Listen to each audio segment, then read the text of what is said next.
Chapter 18 covers financial management.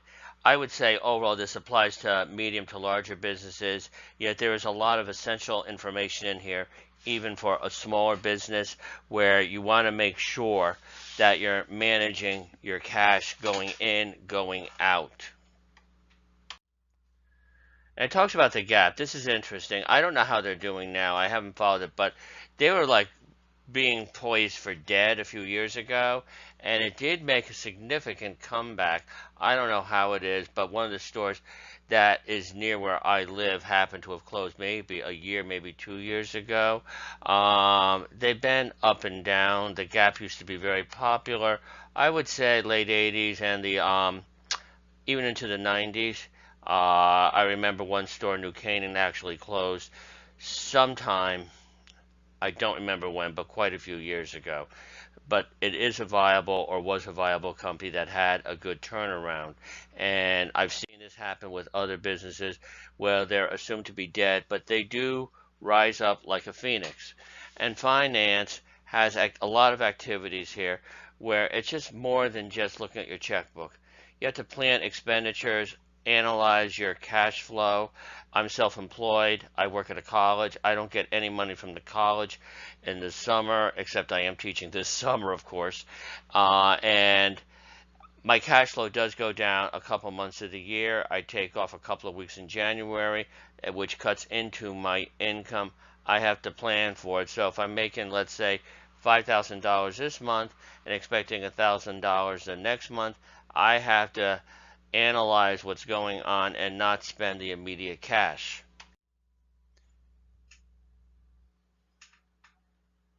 You want to meet your goals of succeeding.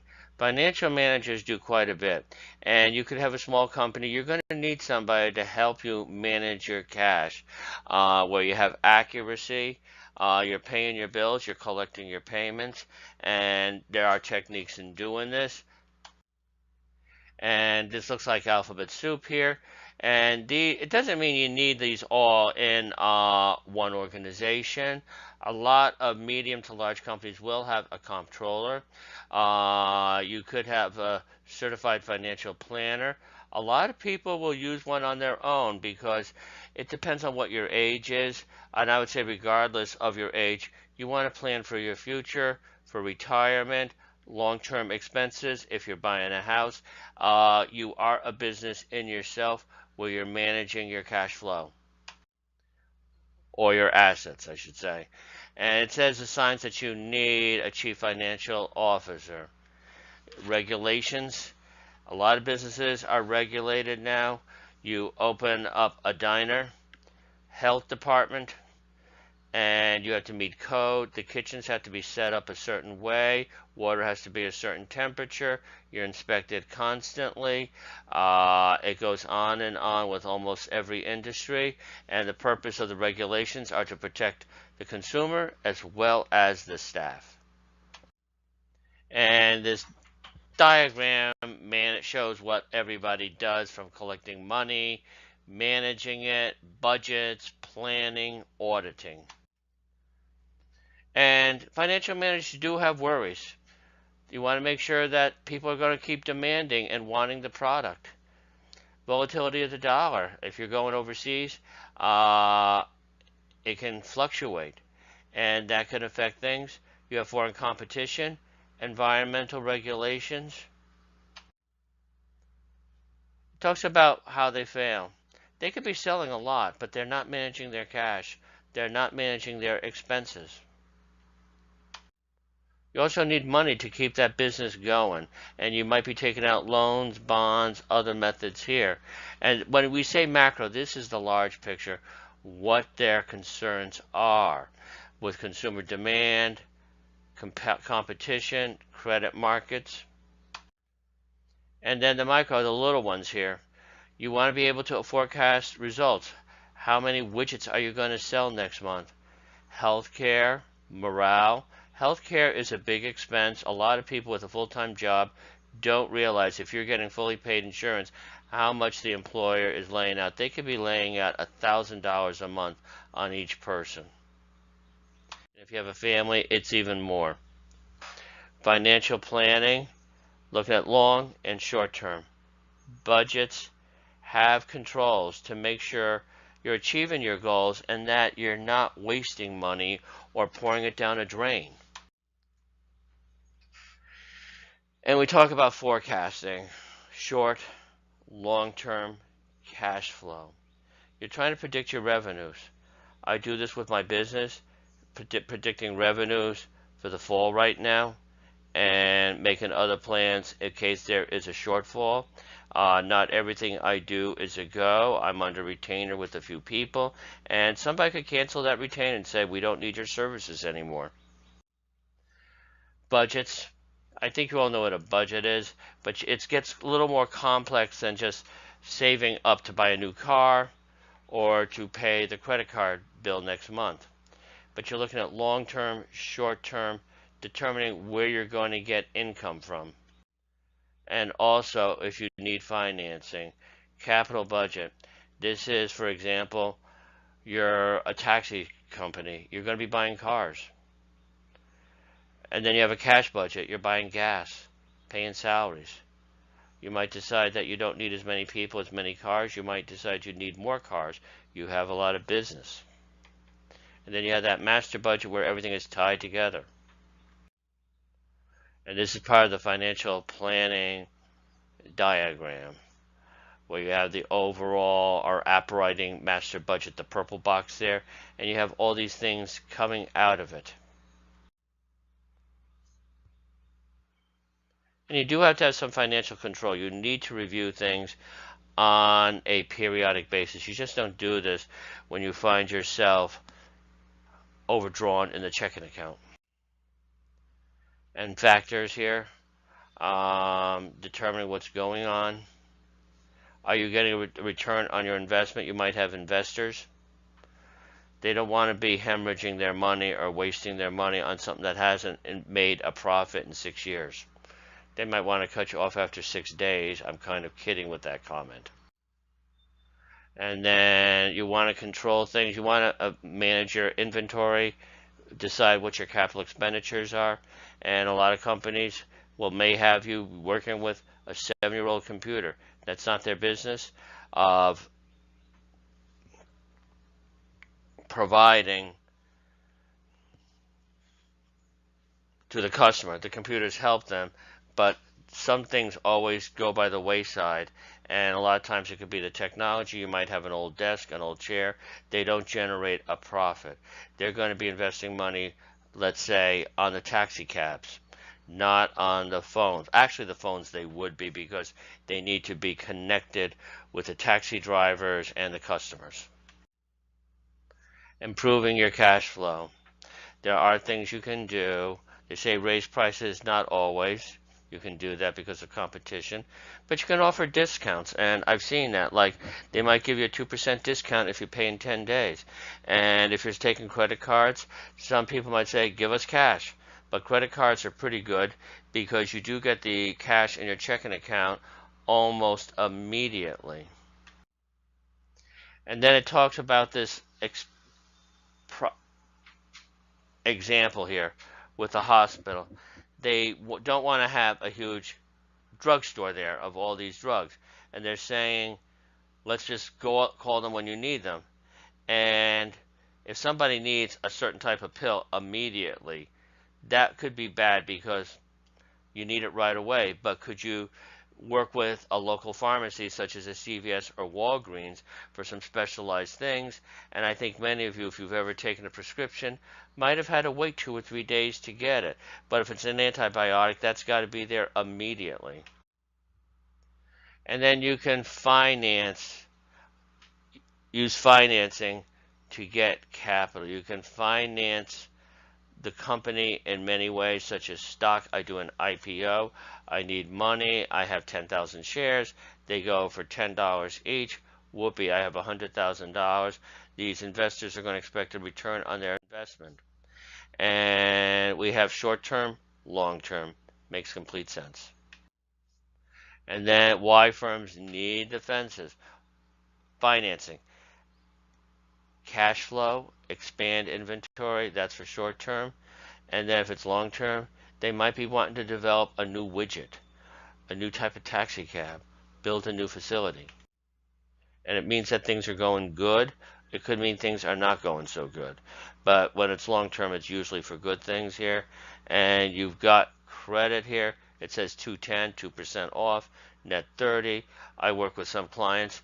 Some of them take 4 or 5 months to pay. And personally, I find it frustrating.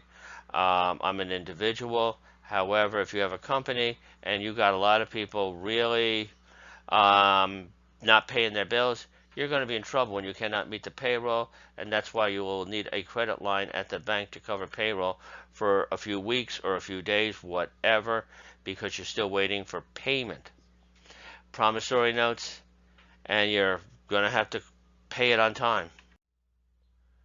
And it talks about short-term financing. You can get friends, family, they might do it, and if you're ever doing that, you have a business, do it in writing and make it look official. It's especially if you're the one loaning the money, you're loaning your son $10,000 to start his car detailing business. Get it in writing when it's going to start being paid back. You might be giving him the money on June 1st, that your son's going to need this money for a few months to build the business, but you're going to say first payment is due next February, and the interest rate, you can make it competitive, you can make it 0%, and just work on that. I have done that. I have rented properties. It's like a lease, except this is a business agreement, a loan agreement. And when you're new, it's tough. The financial crisis has made it worse. And there are little things here, like they have enterprise zones in some cities where they will give or allow you to raise money at a very low rate. Sometimes they give grants too. So you have to look into that. Enterprise zones tend to be in areas of a city where they're trying to revitalize it. And they use a term also called gentrification. One place they would see this has happened significantly is in the Williamsburg section of Brooklyn. It was run down, seedy for many years. A lot of young people are moving in there. I don't know what the financing was to get things to be built up there, but it is a success story now. Different types of loans that you can get from banks. Factoring, that's where you're selling your receivables. Like, let's say I have $30,000 owed me right now at my business. They have a factoring where I sell this to another company, I get the money, but they're going to charge a fee. I wouldn't call it going to a loan shark, but you're going to pay a fee. I know people or businesses that have done it. They have these factoring things here where they know they need the money, and sometimes you're selling stuff where you're giving them 120 days credit, and you're buying items to make the widgets, and you need the cash to pay the people, pay for the raw materials, yet you're not shipping this until 3 or 4 months later. Commercial paper, unsecured, and this is getting into more complex things, dealing with larger companies. Credit cards, they say it could be costly for a small business because if I'm selling on credit card, I'm paying a fee, maybe about 2 or 3%, maybe more, to the credit card company. So if I made $100, I'm only getting $97. A lot of places are factoring that fee into there. And one thing I will say, it sure beats a bounced check. But with the chip readers now, it's making it a little bit more awkward because if you get a stolen credit card, I believe, I am not accurate on this statement, I believe the company is the seller. Like if I sold my widgets and I had a forged card, I might be liable for that $100 sale where I lost everything. Talks about getting capital to start up. Peer-to-peer lending, banks, factoring. You have to talk, you have to hustle, and I've heard of a few people that have made movies that were commercially successful. They did it for $60,000 or whatever, and they did it on 12 different credit cards. I'm not saying I would advocate that, but it is a way of doing things, but you better make sure you can get the income to start paying back those cards. This is why they fail. You've got to have a plan. You don't know how much to borrow. Don't be unrealistic about growth. I did work with some consultant once, helping them doing a projection for a health club. I thought his growth numbers were really unrealistic. He was explaining it to me. I do not know if he ever opened this operation, but there was a concern on my part working with him. And I don't know if I were a lender, if I would lend the money. I might say maybe I'll give you 50,000, not 100,000, or come back with a better plan with more realistic expectations. I do not really see a 20% growth every year for the next 5 years. This person did. And then you have long-term financing objectives. Look at what your company's going to be in the long run. If I'm opening up my cupcake store, I've talked about this before. Where do I think I'm going to be in 2 years, 5 years, 10 years? I might just be happy with that one store. I might want to franchise it. I might want to expand throughout the Northeast. I might want to do this, or that. You've got to know how you're going to reach those goals. Try to keep them realistic, and yes, it could explode. It could become wildly successful. And then it talks about the 5 C's of credit: character, capacity, capital, conditions, and collateral. They love when you have collateral because they like to loan money to people that don't need it. I'm being a little sarcastic when I say it, but they want to make sure you can pay the loan. I'm not going to loan $100,000 to you based on some idea when I don't see any substance. If you ever watch Shark Tank, they want to see some ideas. They want to know what your sales are with these people when they're on the show to make sure that they have a viable business plan. And a lot of these people don't know the first thing, but when they're on that show, they got to know what they're talking about. A lot of sharks don't invest, and it doesn't mean just because the sharks invest in you that you're going to be successful. A lot of them do fall by the wayside, and even if they don't invest, you could still be successful. That's talking about long-term debt financing, can go up to 20 years. Tax deductible. You can do bonds. This tends to be large companies. And it's all about securing your equity financing, selling shares, retaining your earnings, venture capital. A lot of companies, if they think you have, it says great potential, they're going to give you money. And how to attract one. This is like Shark Tank almost. And it's going to be some effort on that venture capitalist. They're going to get involved, perhaps. They might be hands-on, they might be hands-off. And you have leverage, cost of capital. That helps you to increase your rate of return. And it's talking about using debt versus equity financing. And we had, as you know, 8 years ago, or 2008, 9 years ago now, we went into a really bad financial crisis. And they put in a lot of regulations. They are in the process right now. It's a Dodd-Frank Act. They're trying to cut that back significantly now. And this affected many, many homeowners where people were underwater with loans. And I would just say if you're a business, be cautious. If you're a borrower, be even more cautious. Don't buy an overpriced house where it could go underwater, where you have a $200,000 mortgage on a house that was originally worth $300,000. Now the house is worth $80,000.